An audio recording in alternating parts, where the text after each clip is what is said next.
کل کے درس میں روزے سے متعلق، اس کی نیت سے متعلق اور مسافر اور مریض کے احکام سے متعلق احکام آپ کو بیان کیے تھے۔ آج جو ہے وہ روزہ ٹوٹنے سے متعلق بنیادی باتوں کا ذکر ہوگا۔ چنانچہ یہ روزہ جو ہے وہ 3 چیزوں سے ٹوٹتا ہے۔ پہلی چیز آنکھ، ناک یا منہ کے ذریعے کسی شے کا بدن میں داخل ہو جانا۔ تو ناک اور منہ کا تو ہر ایک کو معلوم ہے، لیکن آنکھ کے اعتبار سے پہلے فقہا نے یہ اندازہ کیا کہ آنکھ اور حلق کے درمیان راستہ نہیں ہے، لہٰذا انہوں نے یہ فتویٰ دیا کہ اگر دوائی کسی نے آنکھ میں ڈالی تو اس سے روزہ نہیں ٹوٹے گا۔ لیکن آج کی سائنسی تحقیق اور ڈاکٹرز وغیرہ کی جو تحقیق ہے وہ یہ بتاتی ہے کہ آنکھوں میں اور حلق میں راستہ ہے، پیسیج ہے، لہٰذا اب اس تحقیق کے بعد یہ مسئلہ تبدیل ہو گیا کہ اب آنکھوں میں اگر کوئی دوائی ڈالتا ہے تو ہمیں اس کی دوائی کی کڑواہٹ جو ہے وہ حلق میں کچھ دیر کے بعد محسوس ہوتی ہے۔ تو اس کا مطلب یہ ہوا کہ حلق اور آنکھ کے درمیان راستہ ہے، لہٰذا روزے کی حالت میں آنکھ میں دوائی ڈالنے سے گریز کیا جائے۔ اب یہ آنکھ اور ناک کے ذریعے کسی بھی چیز کا داخل بدن ہونا یہ روزے کو فاسد کر دیتا ہے، لیکن بعض چیزیں ایسی ہوتی ہیں جس سے انسان بچ نہیں سکتا ہے، اس کا استثناء ضروری ہے، لازمی ہے۔ جیسے آپ سفر کر رہے ہیں تو دھواں چلا جائے گا تو اس سے تو بچا نہیں جا سکتا، اسی طرح سے گرد و غبار ہے، اس سے بھی نہیں بچا جا سکتا، اس کے کچھ ذرات جو ہے، اور ہماری سڑکوں کا ماشاءاللہ جو حال ہے وہ تو واقعی اگر پیش کیا جائے خرابی کے اعتبار سے تو ہم جو ہے وہ پہلے نمبر پر یہ سند حاصل کرنے میں کامیاب ہو جائیں۔ تو گرد و غبار ہر جگہ پر ہے، تو یہ اگر ناک اور منہ کے راستے سانس کے ذریعے سے جسم میں داخل ہوا تو اس سے بچوں کے بچا نہیں جا سکتا ہے، لہٰذا اس سے روزہ نہیں ٹوٹے گا۔ اسی طرح سے جو افراد ایسے مقام پر کام کرتے ہیں کہ جہاں پر اس طرح کی جو بھی ان کا مٹیریل ہے اس کے ذرات ہوتے ہیں اور اس کا جسم میں جانا ناگزیر ہے، جیسے آٹے کی چکی پر کام کرنے والا شخص، اسی طرح سے مزدوری کا کام کرنے والا جو شخص ہے جو بجری اور سیمنٹ وغیرہ کا کام کر رہا ہے، اس کے جسم میں بھی اس طرح کے ذرات داخل ہو سکتے ہیں، اس سے بچا نہیں جا سکتا۔ اسی طرح سے دوائی کوٹنے والے جو ہیں ان کے جسم میں بھی اس دوائی کے ذرات جو ہے وہ باریک باریک ذرات جو ہے وہ کوٹنے کی وجہ سے داخل ہوں گے، تو چونکہ ان سے بچنا ممکن نہیں ہے، لہٰذا ان چیزوں کا استثناء ہوگا اور اس کے جانے کی صورت میں روزہ نہیں ٹوٹے گا۔ تو ایک چیز تو یہ ہو گئی کہ آنکھ، ناک اور منہ کے ذریعے سے کسی بھی چیز کا داخل بدن میں داخل ہونا روزے کو توڑ دے گا۔ دوسرا ہے الٹی سے روزہ ٹوٹ جاتا ہے، قے سے،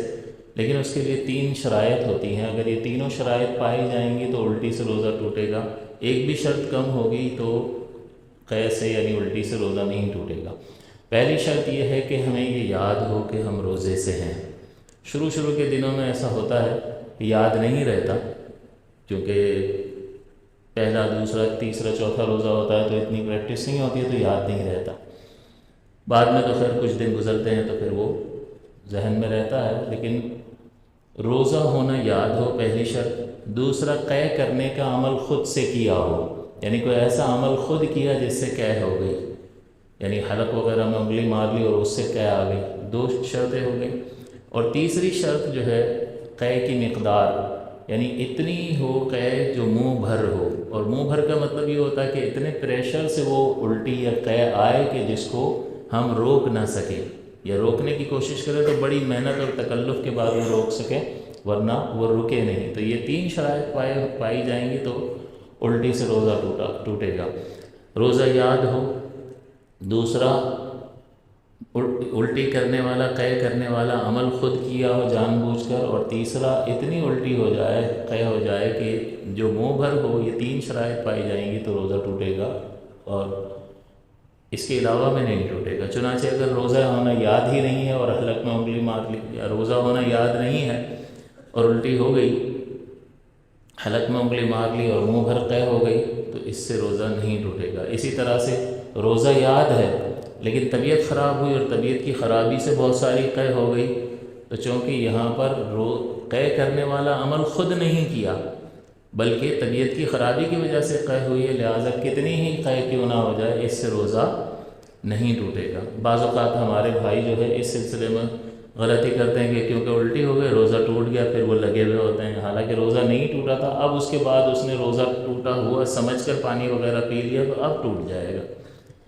تیسری چیز ہوتی ہے کہ قے بہت تھوڑی سی آئی، روزہ یاد ہے اور خود ہی حلق میں انگلی مار لی لیکن تھوڑی سی قے آئی، زیادہ نہیں آئی، منہ بھر نہیں تھی، تب بھی روزہ نہیں ٹوٹے گا۔ تو یہ تین شرائط پوری ہوں گی تو قے سے روزہ ٹوٹے گا، اس کے علاوہ روزہ نہیں ٹوٹتا۔ اور تیسرا روزہ ٹوٹنے کا سبب ہوتا ہے کسی بھی طرح سے خود پر غسل واجب کر لینا، اس سے روزہ ٹوٹ جائے گا۔ ایک ہوتا ہے غسل کا واجب ہونا، جیسے احتلام وغیرہ کی صورت میں ہوتا ہے، اس میں انسانی کردار نہیں ہے لہٰذا اس صورت میں روزہ نہیں ٹوٹے گا۔ لیکن کسی بھی طرح سے خود پر غسل واجب کر لینا، ہونا اور کرنا میں فرق ہوتا ہے، تو غسل واجب کرنے کی صورت میں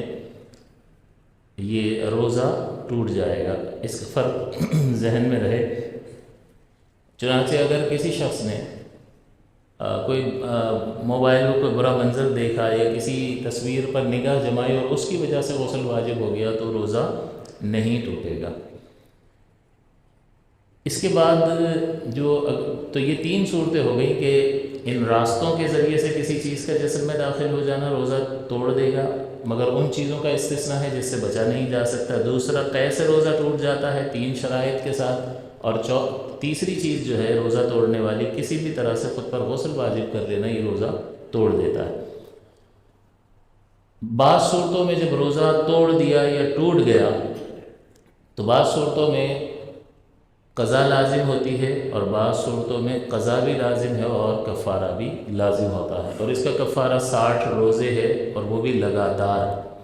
ہاں، خواتین کے لیے چونکہ اعذار ہوتے ہیں، مخصوص ایام ان کے آتے ہیں، تو ان مخصوص ایام کا استثناء ہے، اس کے علاوہ ان کو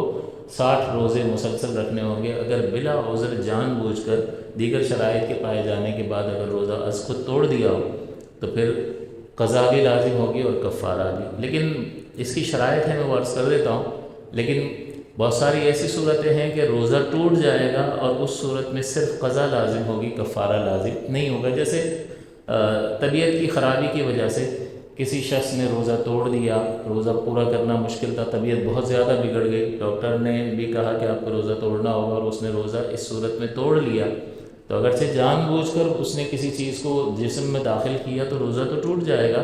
لیکن اس صورت میں فقط اس روزے کی قضا ہے، کفارہ اس کے ذمے نہیں ہوگا۔ اب کون سا ایسا روزہ ہے کہ جس کو توڑا جائے تو قضا بھی لازم ہو جائے اور کفارہ بھی لازم ہو جائے؟ اس میں چند چیزیں ضروری ہیں، اس کو پیش نظر رکھنا چاہیے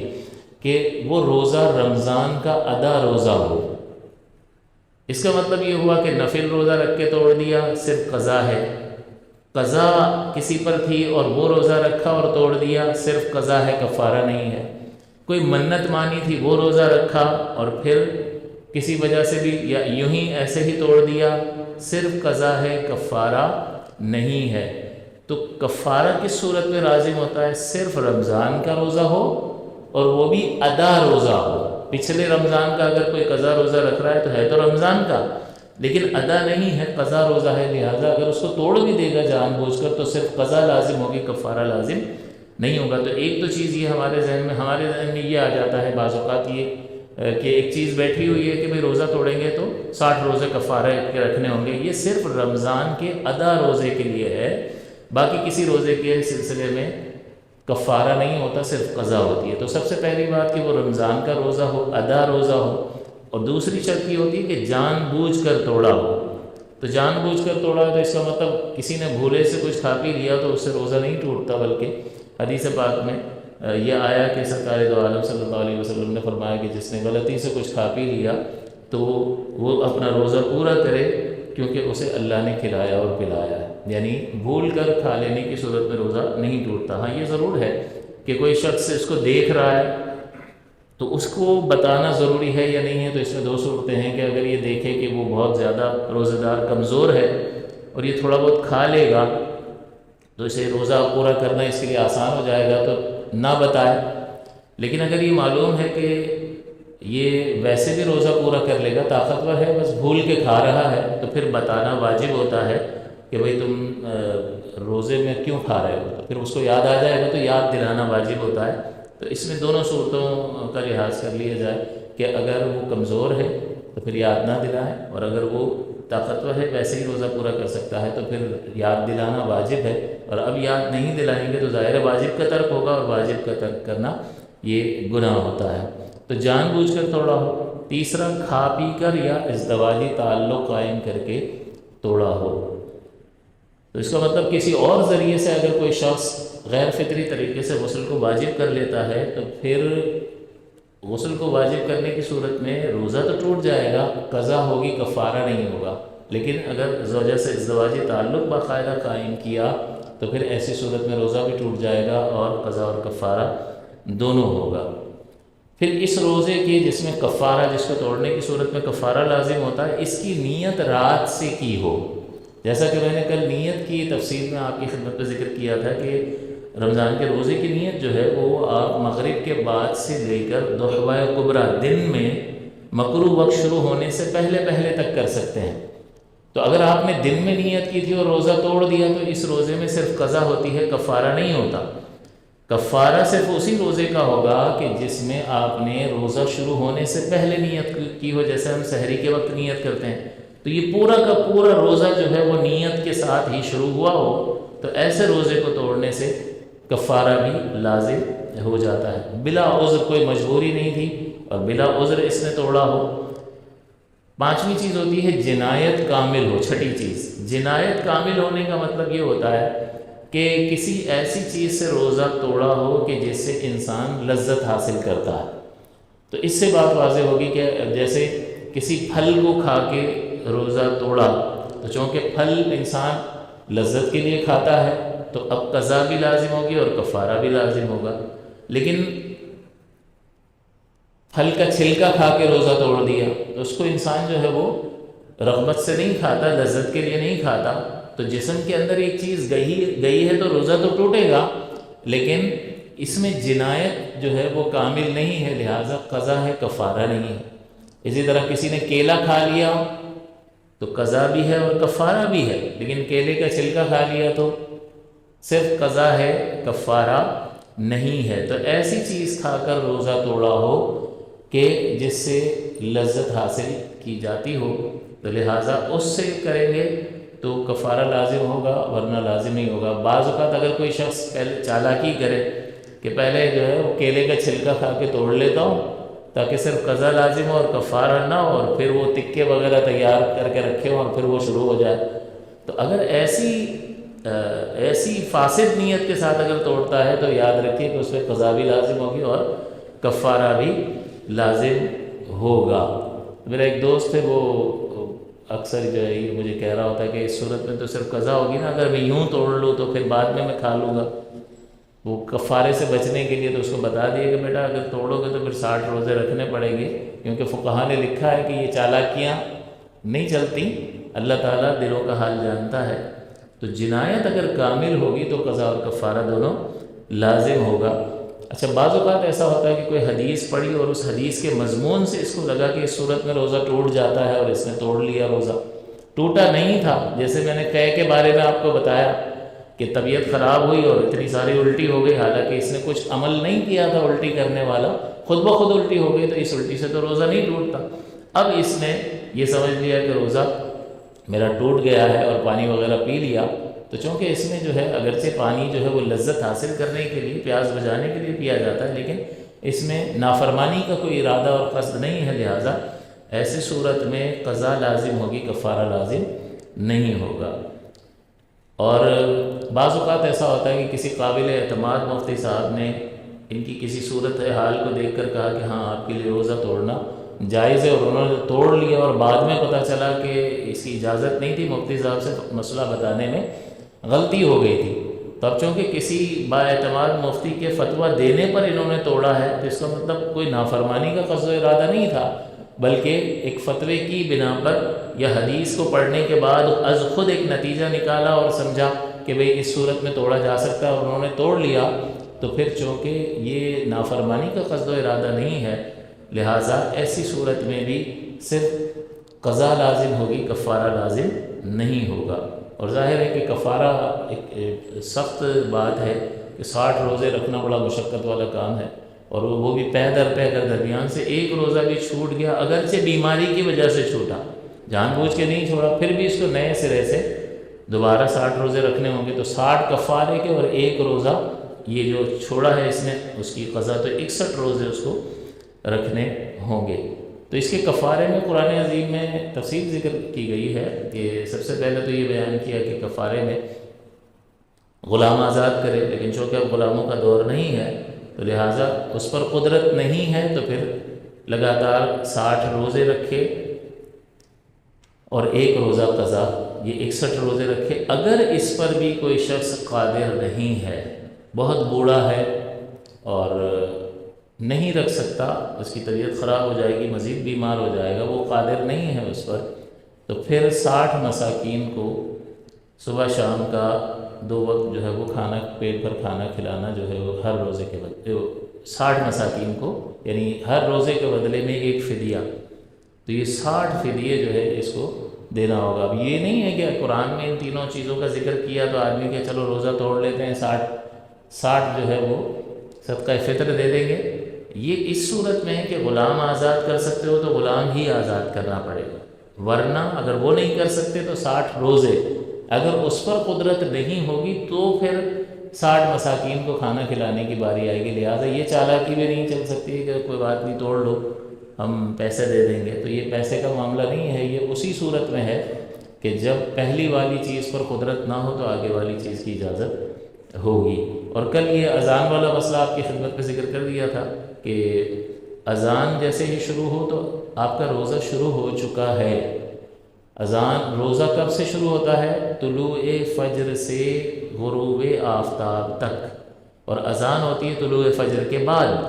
تو لہٰذا اذان ہو رہی ہے، یہ تو نشانی ہے کہ آپ کا روزہ شروع ہو چکا ہے، نہ یہ کہ اذان سن کر ہم اور مزید پانی پی رہے ہوں جب تک اذان ہو رہی ہے سحری جاری رکھیں۔ یہ تو ہمیں بتا رہی ہوتی ہے اذان کے فجر کا وقت شروع ہو چکا ہے، یعنی ہمارا روزہ شروع ہو چکا ہے، لہٰذا ایسی صورت میں بہت زیادہ احتیاط کی جائے، بلکہ ہونا یہ چاہیے کہ 3-4 منٹ پہلے ہی، 5 منٹ پہلے ہی آپ فارغ ہو کر پانی وغیرہ اگر آپ کو پینا ہے، برش وغیرہ جو بھی آپ کے معاملات ہیں وہ آپ اپنے روٹین کے کام پہلے ہی کر کے فارغ ہو جائیں۔ عظیم عبادت ہے اور اس کا خیال رکھنا ضروری ہے۔ اس میں مزید اعذار جو ہیں وہ آپ کو بتایا تھا کہ ایک عذر تو روزہ چھوڑنے کا سفر ہے، اور اس کی تفصیل میں نے کل ذکر کر دی تھی۔ اس کے علاوہ حمل ہے، اگر کوئی خاتون حاملہ ہے تو صرف حمل جو ہے وہ روزہ چھوڑنے کے لیے عذر نہیں بنتا، بلکہ اگر اس کو معالج نے، ڈاکٹر نے، طبیب نے اس بات کا مشورہ دیا ہو کہ آپ کے لیے روزہ نقصان دہ ہے یا بچے کے لیے آپ کا روزہ رکھنا نقصان دہ ہے، تو پھر ایسی صورت میں وہ 1-2 جگہ سے مزید اوپینین لے لے، یا پھر اس کا کوئی سابقہ تجربہ ہو کہ پہلے بھی حمل کی حالت میں روزہ رکھا تھا اور نقصان ہوا تھا، تو اس کو بنیاد بنا کر بھی روزہ چھوڑنے کی اجازت ہوگی۔ یا یوں ہو کہ 2 دن پہلے رکھا تھا، حالت بہت بگڑ گئی تھی، آج رکھوں گی، تو پھر ایسا ہی کہیں نہ ہو جائے، تو اس کو بھی بنیاد بنایا جا سکتا ہے۔ تو ماہر طبیب کا مشورہ ہو، متقی پرہیزگار، یا سابقہ زندگی کا کوئی تجربہ ہو، یا موجودہ مشاہدہ ہو کہ ابھی رکھا تھا اور حالت بگڑ گئی تھی، تو ان تینوں صورتوں میں پھر یہ دلیل قائم ہو جاتی ہے کہ یہ عذر ثابت ہو گیا، لہٰذا ایسی خاتون جو ہے حالت حمل میں روزہ ان کو چھوڑنے کی اجازت ہے، لیکن پھر جب وہ اس عذر سے باہر آ جائیں تو ان کو ان روزوں کی قضا کرنا لازم اور ضروری ہوتا ہے۔ مزید یہ کہ حالت حیض جو مخصوص ایام ہوتے ہیں خواتین کے، اس میں نماز کی قضا تو نہیں ہوتی، نماز تو معاف ہے ان کو، کیونکہ اگر اس حالت میں اگر نماز کی قضا ہو تو بڑی حرج میں مبتلا ہو جائیں کہ زیادہ سے زیادہ حیض کے ایام 10 دن ہوتے ہیں، تو 10 دن کی 50 نمازیں ہو گئی، تو 50 نمازیں اگر وہ فارغ ہونے کے بعد ادا کریں گی تو یہ تو نہیں کر سکیں گی اور ایک ڈھیر لگ جائے گا قضا نمازوں کا۔ تو شریعت مطہرہ نے خواتین پر نماز کے سلسلے میں رعایت فرمائی ہے، لیکن روزہ جو ہے چونکہ سال میں ایک مرتبہ آتا ہے اور پھر پورا سال اجازت ہوتی ہے کہ آپ جس طرح سے سہولت آپ کو ہو وہ آپ ان کی قضا کر لیں، تو روزے کی قضا ان خواتین کو کرنا لازم اور ضروری ہوتا ہے۔ اسی طرح سے حالت نفاس کے بچے کی پیدائش کے بعد جو خون جاری ہوتا ہے اس کو حالت نفاس کہتے ہیں۔ اس کی کم سے کم مدت کچھ بھی نہیں ہوتی، ایک دن میں بھی عورت اگر خون آنا بلیڈنگ بند ہو جائے تو ایک دن میں بھی پاک متصور ہوگی۔ یہ ہمارے یہاں غلط تصور ہے کہ 40 دن، یہ غلط ہے۔ اس کی کم سے کم کوئی مدت نہیں ہے اور زیادہ سے زیادہ اس کی مدت 40 دن ہوتی ہے، تو اس میں بھی عورت کے لیے روزہ رکھنا منع ہوتا ہے۔ اور اگر رمضان میں یہ ایام ہیں تو پھر وہ بعد میں ان روزوں کی قضا اس کے لیے کرنا ضروری ہوتا ہے۔ دودھ پلانے کا مسئلہ میں نے کل آپ کی خدمت میں ذکر کر دیا تھا، اسی طرح سے بیماری کا بھی ذکر کر دیا تھا۔ مزید یہ کہ بڑھاپا جو ہے وہ بھی عذر بن سکتا ہے کہ اتنا بڑھاپا ہو کہ وہ اب مزید روزہ رکھنا جو ہے انتہائی کمزوری کا باعث ہوگا اور مزید امراض کا باعث بنے گا اور طبیعت کی خرابی کا باعث بنے گا، اور پھر لہٰذا وہ روزہ چھوڑ سکتے ہیں۔ اور اب چونکہ اگر کوئی شخص گرمی میں نہیں رکھ پا رہا ہے تو وہ سردی میں اس کی قضا کر لے، تو اس پر قضا ہی کرنا لازم ہوگا۔ اگر بعد میں کوئی موقع میسر آ جائے کہ موسم کی وجہ سے نہیں رکھ سکتے، آگے رکھ سکتے ہیں، تو پھر سردی کے موسم میں رکھ لے۔ لیکن کبھی بھی روزہ رکھنے کی اگر قدرت طاقت نہیں ہے اور ایسا محسوس ہوتا ہے کہ آئندہ بھی اب اس کی قدرت حاصل نہیں ہوگی، تو پھر ایسی صورت میں ایک روزے کے بدلے میں ایک صدقہ فطر کی رقم دینی ہوتی ہے۔ تقریباً یہ 2 کلو آٹے کی مقدار ہوتی ہے۔ پچھلے سال آٹا کافی مہنگا ہو گیا تھا تو 300 روپے تک فدیہ ادا کیا تھا، اب جو ہے آج ہی ریٹ پتہ کیا تو 260، 220، 240 مختلف قسم کے ریٹس ہیں۔ تو آپ جو آٹا گھر میں استعمال کر رہے ہیں وہ جتنے کلو آتا ہے وہ 2 کلو اس کی رقم آپ صدقہ فطر میں دے سکتے ہیں۔ لیکن وہ کب آپ نے فدیہ کب دینا ہے کہ جب امید ہی نہ ہو کہ ہم اب روزہ رکھنے کے قابل نہیں ہوں گے، کیونکہ اللہ تعالیٰ نے فرمایا کہ تم اگر حالت سفر میں ہو یا بیمار ہو فعدۃ من ایام اخر، تو اس کی گنتی پوری کرنا ہے دوسرے دنوں میں۔ اور اگر گنتی، تو اس کا مطلب پہلی بات تو یہی کہ قضا ہی کرنا ہے، لیکن قضا پر قدرت نہیں ہوگی تو پھر یہ قضا کا معاملہ ٹل جائے گا اور پھر فدیہ دینا ضروری ہوگا۔ ایک خاتون نے مجھے کال کی، میں نے شاید بتایا بھی تھا، تو انہوں نے روزے چھوٹ گئے تھے، 180 روزے تھے، انہوں نے اس کا اپنے طور پر ہی حساب کیا اور 30-35 ہزار روپے فدیہ ادا کر دیا۔ پھر وہ مجھے اب میسج کر کے پوچھتی ہیں کہ یہ ہو گیا، میں رمضان کے روزے رکھتی ہوں اور کبھی کبھی نفل بھی رکھ لیتی ہوں۔ تو میں نے کہا آپ کو تو قدرت حاصل ہے، آپ پر فدیہ تو نہیں تھا، آپ پر تو ان روزوں کی قضا رکھنا لازم تھا۔ تو وہ ناراض ہونے لگ گئی، میں نے اتنے پیسے دے دیے، میں نے کہا مجھے پوچھ کے دیے تھے کیا؟ پہلے پوچھ لیتی تو میں آپ کے پیسے بچا لیتا۔ اب وہ آپ کے لیے وہ نفلی صدقہ شمار ہوگا، آپ کو قضا رکھنی ضرور لازم ہوگی۔ بلکہ فقہاء نے یہ بھی لکھا ہے کہ اگر کسی شخص کو یہ امید نہیں ہے، وہ بیمار ہے، بیماری کی وجہ سے اس نے روزے چھوڑ دیے اور اب اس کو امید نہیں ہے کہ مستقبل میں بھی وہ صحت یاب ہوگا، تو اس کے لیے یہ ہے کہ وہ فدیہ ادا کر دے۔ اب اگر کسی شخص نے فدیہ ادا کر دیا اور اس کے بعد اللہ تعالیٰ نے اسے صحت دے دی، وہ قادر ہو گیا روزہ رکھنے پر، تو اب بھی اس پر قضا رکھنا لازم ہے۔ وہ فدیہ جو رکھا ہے وہ نفل بن جائے گا۔ اسی طرح بہت زیادہ بڑھاپا بتا دیا، خوف ہلاکت کا خوف ہو کہ طبیعت ایسی ہے کہ اس نے اگر روزہ رکھا تو ہلاکت میں مبتلا ہو جائے گا، تو شریعت اس حالت میں بھی رعایت دیتی ہے۔ نقصان عقل، کہ روزہ رکھنے کی حالت میں عقل ہی معوف ہو جاتی ہے، بالکل پگلا سا ہو جاتا ہے، تو یہ بھی ایک عذر ہے۔ اور جہاد جو ہے وہ بھی عذر ہے کہ جہاد کی حالت میں اب روزہ رکھے گا یا جہاد کرے گا، تو اس صورت میں بھی ان حضرات کو اجازت ہوتی ہے کہ وہ روزہ چھوڑ دیں۔ لیکن بہرحال مسئلہ وہی ہے کہ بعد میں جب موقع میسر آئے تو وہ اس کی قضا رکھیں گے، اور قضا نہیں رکھ سکے تو وہ فدیہ ادا کریں گے۔ اور ایسا شخص کی جو زندگی میں فدیہ ادا نہیں کرتا ہے، بالکل موت کا وقت قریب آ گیا، تو اس پر واجب ہے کہ وہ وصیت کر کے جائے کہ بھائی میرا جو طریقہ ہے اس میں سے میرا فدیہ ادا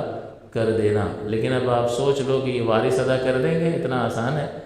نہیں کرتے ہیں ویسے۔ لیکن شریعت اس بات کا حکم دیتی ہے کہ اگر میت نے کسی چیز کی وصیت کی ہے جو غیر وارث کے حق میں، وارث کے حق میں وصیت باطل ہوتی ہے، غیر وارث کے حق میں اگر وصیت کی ہے یا اللہ کے حقوق ادا کرنے کے لیے وصیت کی ہے کہ میری اتنی زکوٰۃ باقی ہے وہ دے دینا، میرے روزوں کا فدیہ دے دینا وغیرہ، تو وہ 1/3 مال سے اس کو ادا کرنا واجب ہوتا ہے. یعنی پھر وہ جو کچھ چھوڑ کر گیا ہے اس کے 3 ٹکڑے کریں گے اور 1/3 مال سے وصیت کو پورا کرنا واجب ہوتا ہے. ورثاء پر اگر نہیں کریں گے تو وہ گناہ گار ہوں گے. باقی میں نے یہ سوچا تھا کہ اعتکاف کے مسائل میں کچھ ذکر کر دوں گا، لیکن اس وقت اعتکاف کے مسائل جو ہو بہت زیادہ قبل از وقت ہو جائے گا، تو انشاءاللہ العزیز ہم یہ جیسے ہی اعتکاف کا وقت آئے گا تو اس سے 4-5 دن پہلے اس کو کر لیں گے تاکہ لوگ اسے یاد بھی رکھ سکیں اور پھر اس کی ترغیب بھی پیدا ہو اور لوگ فائدہ اس سے اٹھا سکیں. یہ رمضان کے مہینے میں رات میں جو بچے گلی میں کرکٹ وغیرہ کھیلتے ہیں ان کے بارے میں یہ سوال ہے. 4-5 چیزیں ہیں لیکن میں اس کا اجمالی جواب دے دیتا ہوں کہ دیکھیں، سب سے پہلی بات تو یہ بجلی چوری کرنا گناہ. دوسرا، رمضان کا مبارک مہینہ ہے، اس مہینے کو کھیل کود میں ضائع کرنا یہ عبث ہے، بے جا ہے. گناہ تو نہیں کہیں گے لیکن اتنے قیمتی مہینے کو اس طرح کی مصروفیت میں گزارنا یہ درست نہیں ہے، اس سے بچنا اور اعتراض کرنا چاہیے. تیسری چیز یہ کہ اگر دن میں کھیلے گا جس کی وجہ سے روزہ پورا کرنا ہی مشقت بھرا ہو جائے تو پھر تو یہ ناجائز کے زمرے میں چلا جائے گا. چوتھی چیز یہ کہ اگر یہ کھیل رہے ہیں اور ان کے کھیلنے کی وجہ سے لوگوں کو تکلیف ہو رہی ہے تو اس تکلیف میں کسی کو مبتلا کرنا جو ہے یہ درست نہیں ہے، یہ ناجائز اور حرام ہوگا. کوئی بیمار ہے، کوئی سویا ہوا ہے، کوئی کسی حالت میں کوئی مطالعہ کر رہا ہے، تو لہٰذا اس طرح سے لوگوں کو تکلیف دینا یہ بالکل جائز نہیں ہے. بلکہ علماء نے یہ بھی لکھا کہ اگر کوئی شخص نماز پڑھ رہا ہے تو اس کے پاس، اس کے قریب جو ہے قرآن بھی تیز آواز سے نہ پڑھا جائے کہ وہ اپنی نماز ہی کہیں بھول نہ جائے. تو اس درجے میں احتیاط ہے کہ حالانکہ وہ نماز پڑھ رہا ہے اور یہ قرآن پڑھ رہا ہے تو کہاں یہ کرکٹ اور کہاں کسی کا آرام، اس میں تو کوئی دو رائے ہی نہیں ہو سکتی. تو اس نیک کام میں بھی دوسرے کی رعایت کا حکم دیا گیا ہے، لہٰذا لوگوں کو تکلیف میں مبتلا کرنے سے خود کو بچانا چاہیے. پھر یہ حقوق العباد کا مسئلہ ہے جو انتہائی سنگین ہے. اگر کسی کو اس طرح کی کوئی تکلیف پہنچائی ہے تو اللہ تعالیٰ اس وقت تک معاف نہیں کرے گا جب تک وہ بندہ معاف نہ کر دے. تو اس میں زیادہ احتیاط کی ضرورت ہے. لہٰذا ہمیں اللہ سے ڈرنا چاہیے. سمجھاتے ہیں، ہمارا کام سمجھانا ہے، منوانا نہیں ہے. یہ تو بارہا میں عرض کر دیتا ہوں، وما علینا الا البلاغ. تو یہ قرآن میں اللہ تعالیٰ نے بیان فرمایا کہ نہیں ہے ہمارے ذمے مگر واضح طور پر پہنچا دینا. تو ہم تو پہنچانے والے ہیں، لیکن بعض اوقات لوگ جو ہے وہ ہنستے بھی ہیں، مذاق بھی بناتے ہیں، لیکن یہ ساری ہنسی میدان محشر میں نکل جائے گی جب اس کی سزا اور اس کا وبال برداشت کرنا پڑے گا. تو یہ تھوڑی سی دیر کی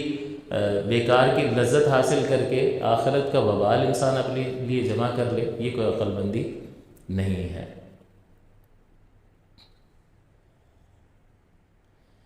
روزے کی حالت میں احتلام ہو گیا تو کئی لوگ یہ سمجھتے ہیں کہ صرف پانی بہانا ہوگا، کلی اور ناک میں پانی چڑھانا فرض نہیں، مغرب کے بعد کرنا ہوگا. ایسا نہیں ہے. دیکھیں، غرغرہ تو نہیں کریں گے اس صورت میں، کیونکہ غرغرے میں پھر پانی حلق سے نیچے اترنے کا احتمال ہے. لہٰذا غرغرہ نہیں کریں گے، لیکن اچھی طرح سے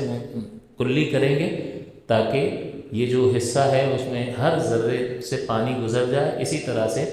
احتیاط کے ساتھ ناک میں پانی بھی چڑھانا لازم اور ضروری ہوگا. اور پھر روزہ افطار کرنے کے بعد غرغرہ کر لیا جائے. تو یوں نہیں ہے کہ بھئی روزہ ہے تو میں ناک میں پانی بھی نہ چڑھاؤں اور کلی بھی نہ کروں، تو وضو میں تو کر رہے ہوتے ہیں. تو کلی ضرور کرنی ہے اور ناک میں بھی احتیاط سے پانی چڑھا کے کہ نرم حصے تک پانی چڑھ جائے اور ہاتھ سے صفائی کر لی جائے کہ کوئی اگر چیز لگی ہوئی ہے جو پانی کو